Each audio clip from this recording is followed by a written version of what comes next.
What's up, everybody? J Heat Sports Media coming at y'all again with that fire as always, spitting the hot topics and getting the sports conversation started.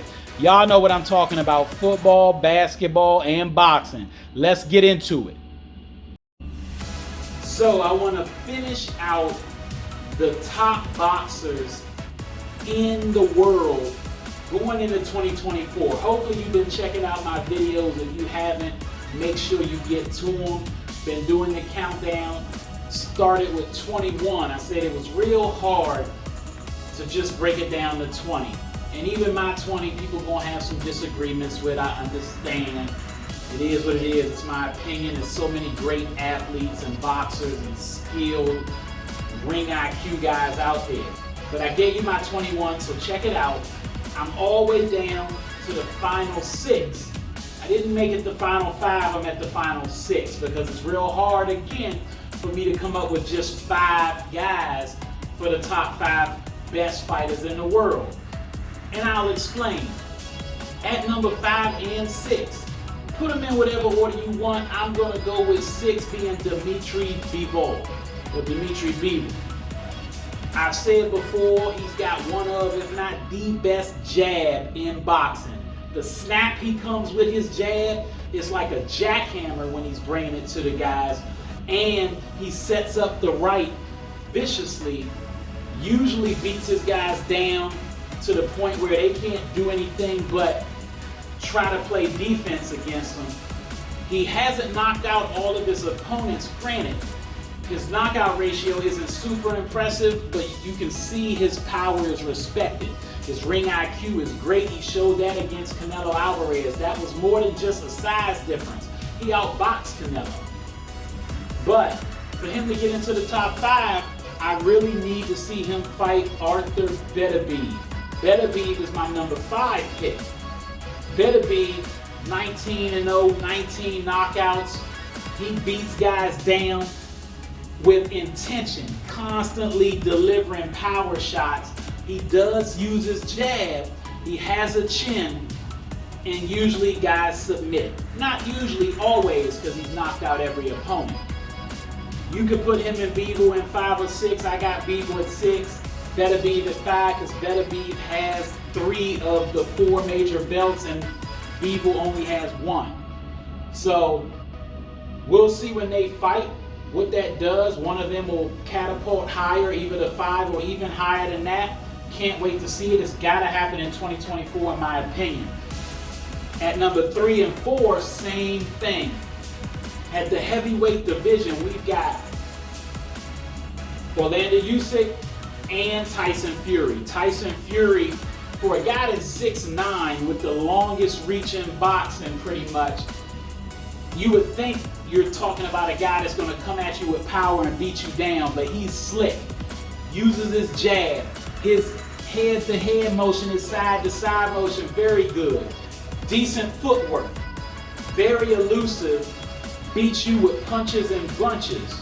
But he also has the size with his weight and his reach to keep you at bay, keep you off of him. He showed those impressive skills over the years by beating Klitschko, also when he did the Deontay Wilder 3 times, and now is going into an undisputed bout with Usyk, who's my number 4. Usyk at number 4 has even better footwork than Tyson Fury to me. You could say he's a better boxer. I know his pop said that, if I'm not mistaken. That being said, he could have been trying to sweeten the deal to make sure that Usyk isn't quite ready when Fury comes, because Fury's for sure going to try to teach him a lesson and has already been talking trash. But Usyk, huge amateur pedigree, Olympic gold medalist, undisputed at the cruiserweight. Came up to heavyweight, beat Anthony Joshua twice convincingly, and is in place now to be undisputed heavyweight champion of the world if he can beat Fury. And that will have him undisputed in 2 weight classes. Only people to do that in the 4-belt era: Terence Crawford and Naoya Inoue. Which brings me to my final 2, which you had to know was going to be those 2 guys. Now, whether you got Inoue 1 or Crawford 1, that's your opinion. For me, I gotta go with Inoue at number 2. Inoue, the reason he's number 2, even though he had 2 impressive fights this year, nobody expected him to do the cool boy Fulton what he did early in the year, but he did it. Some expected him to beat Topples in the fashion he did. I know I called it 10th round. Go check out the video. However, that being said, even though he went undisputed and fought 2 fights and Crawford only fought 1, and even though I think for the future, when I see what the monster can do in terms of his boxing skill, his power, his ring IQ, his athletic ability, his chin, his elusiveness, he doesn't have a weakness. I could see him moving up and taking on some more divisions and conquering them. Regardless, he has potential to go down top 10 pound for pound all time. He has potential to be the number 1. He's right there, but I gotta give it to Crawford. What Crawford did this summer to Earl Spence, who was a top 2 or 3 in most people's book, unified champ. People had a lot of respect for Earl, and he deserved it because he earned it over the years. And Crawford made it look like there was levels to this. Gotta give Crawford his respect for that. He was already number 1 fighter in the world on most people's charts. He was on mine. He took care of Spence. You know who Crawford is. He's the undisputed welterweight champion of the world, the first man to do it twice in 2 weight divisions. He can switch up southpaw or orthodox. So he can give you southpaw, he can give you orthodox, he can break in between, he can fight and make it dirty, he can fight on the outside, the inside, bring you to him on his back foot. And he's been knocking out just about every fighter he's fought for, I think, 11 or 12 straight fights. So he's phenomenal. Crawford's the man at 1, and that's my top 10.